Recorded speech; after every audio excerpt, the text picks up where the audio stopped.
Hey guys, and welcome to an Aspie's Point of View where I give you my opinion on stuff. So, I don't even know if I'm going to upload this video or not, but I have been, as I worded it, stuck in a depressive episode that I can't get out of. And my therapist is away on vacation and sent me a message recommending that I journal. And I used to journal. Journaling turned into blogging, and blogging turned into my YouTube channel. So I'm talking. I don't really talk about my health on this channel because this channel is meant to be about autism. But I have grown up with chronic illness. This is not really the focus of this video, but I have polycystic kidney disease. I have gastroparesis. I have a cyst on my pancreas. I have chronic migraines. I have what was originally diagnosed as IBD. We thought Crohn's, and now it's questionable apparently. So there's a lot of stuff going on in my body. Oh, and I have stone disease. I produce kidney stones because I'm a hospitable environment for them. And I could deal with all of that because I knew what was wrong. About a year ago, I started getting a really sharp pain in my stomach. And it would come and go. But when it came, it was absolutely debilitating. And I had just started a new job. And I didn't want to be the flake, the sick girl, the one who was always out. I was that person at my last job, and fully not intending to be, but people would see that I was feeling ill and they would tell me it was okay to go home. Or my doctor would not hesitate to write me out of work. At one point, I had an infection called C. diff. I was out of work for 3 months, and they didn't replace me. They didn't even bat an eye. Actually, some of the managers were helping me out, buying me groceries and stuff, because I couldn't leave my house. I was contagious, and literally, they would come to the door, drop the groceries in front of the door, and then walk away. And I would open the door, pick up the groceries, put the money outside of the door, and then they would come back, get the money, and walk away. It was almost comedic. But that was my old job, and I was making a fresh start, and I wanted everybody to know that I was dedicated to my work. And so I went to work. I was in pain. I went to work.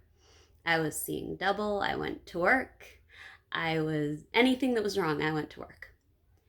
And I actually had a trainer, the woman who was in charge of the training program, turn around to me one day, the day that we were having our assessments, and she said to me, there were days that I thought I was just going to turn around and find you passed out on the ground from pain. And I never left early. I would get into my car, call the doctor's office, and say, I'm in horrible pain. I need to be seen. Is there any way to be seen tonight? My doctor's office is amazing. They stayed open late for me a couple of times. They had me helped at urgent care a couple times. I only had to go to the emergency room, I think, twice in a year, which for me is really good.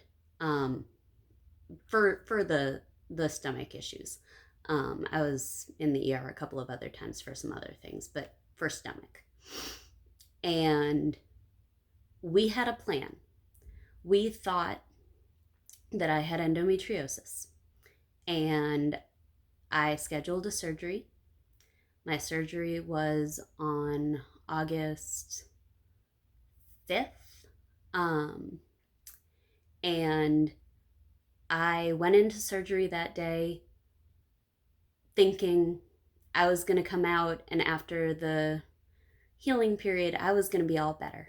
Because when I was originally having similar pain 3 or 4 years ago, we had scheduled the surgery, and then I got C. diff. I couldn't have the surgery because I was contagious. We canceled it.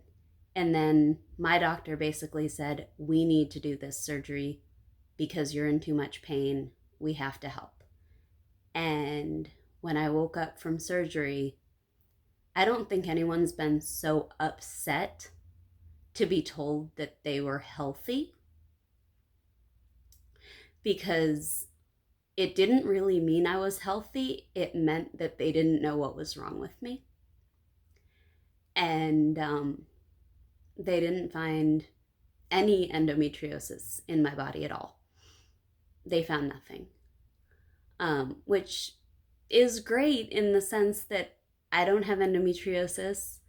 It's great in the sense that we have crossed off something that really is a lifelong issue, but it didn't give me any answers. And so then we went to more doctors. We saw a urologist and a gastroenterologist, and I had more tests, and again was told pretty much nobody saw anything. Now we are waiting for some biopsies to come back from the inside of my stomach, but beyond that, there's nothing right now. And it's gotten to a point where I'm depressed all the time. I don't want to leave my bed. I don't like being home alone, and I know my boyfriend has to work, and I can't fault him for that. Work is an important thing we all have to do. We're adults, but being home alone almost every night is incredibly difficult. And there are nights that I will just be up all night, and I'll cry at 1 o'clock in the morning, and then I'll get myself under control, and then I'll cry again at 3 o'clock in the morning. And I'm fighting with people all the time now. I feel so horrible about the way that some of the conversations lately have gone between myself and my mom, because she's getting the brunt of my anger, and I'm not angry with her. I'm angry with the situation. I'm angry with what's happening to me. I'm angry that no one can tell me what's wrong with me, and no one can tell me how to fix me. And then there are times when I feel like I legitimately don't have a reason to be sad, because with the Aspergers, it makes it difficult to articulate why I'm feeling the way that I'm feeling. And so I will turn on a sad movie so that I can say, I'm crying because I'm watching a sad movie. Or read a sad book to say, I'm crying because I'm reading a sad book. That's not normal, and that's not the life I want to have. I was told today in a text message from my therapist that I am in the middle of a grieving process, that I'm acting totally normal for whatever everything that's going on with me, that I'm reacting to the fact that I have no answers, that I'm not getting any better, that I feel sick almost all the time. But knowing that my feelings are valid still doesn't make them go away. And it's taking a toll on my physical health as well as my mental health, because when you don't get sleep, you get a headache. When I get headaches, they turn into migraines. I had, I would say, at least 9 wonderful months where I was migraine free because of an amazing new medication called Aimovig. And I have had a migraine for a week. I took my sunglasses off to film this video, and it is literally killing me. And I will be putting them on as soon as I turn this camera off. I said the other day, I can't deal with both. I can deal with being physically ill. I can deal with being mentally ill. I can't deal with both at the same time. And it's not because of me, it's because of the people around me. It's because I don't want them to be worried about me because I'm physically in pain, and to be worried about me because mentally I'm in anguish. And I don't think that talking is going to help. I don't think that writing is going to help. I don't think anything is going to help until someone can explain to me how they're going to make me feel better. Because until someone finds something wrong, I feel like I'm crazy. I feel like eventually the doctors are going to give up, and they're going to think that I'm making it up, that I'm not really in pain. And I am in so much pain. And all I want to do is feel better. All I want to do is have one of them say, I found it, I know what's wrong, and I can fix you. And I don't see that happening anytime soon. And that scares me. And at this point, I think I'm just talking in circles and getting nowhere.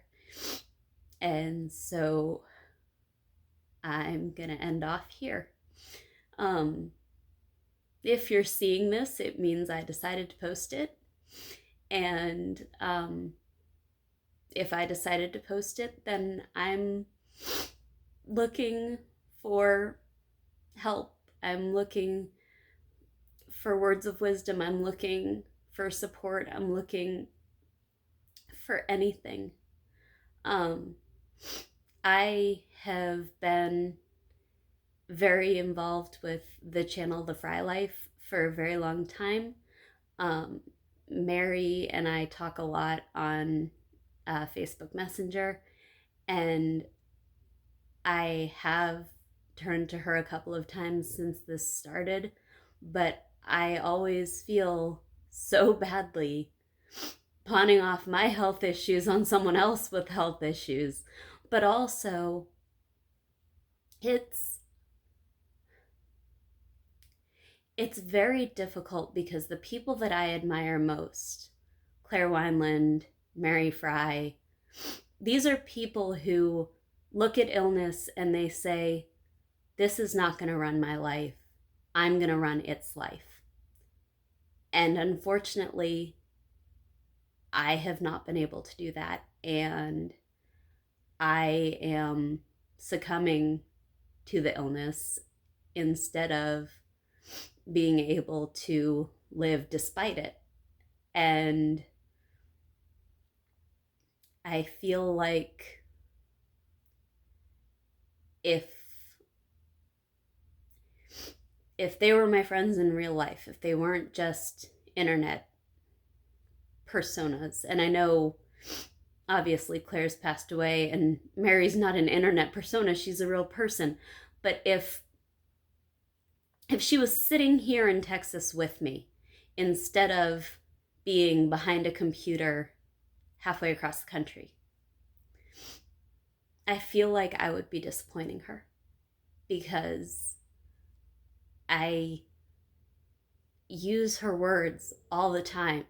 Do what you think you can't do. I live by that motto because it's her motto and because it worked for a long time, and it's not working anymore. And all I want is for it to work again. I guess if you're seeing this, I need to sign off. So this has been an Aspie's point of view. Good night, guys.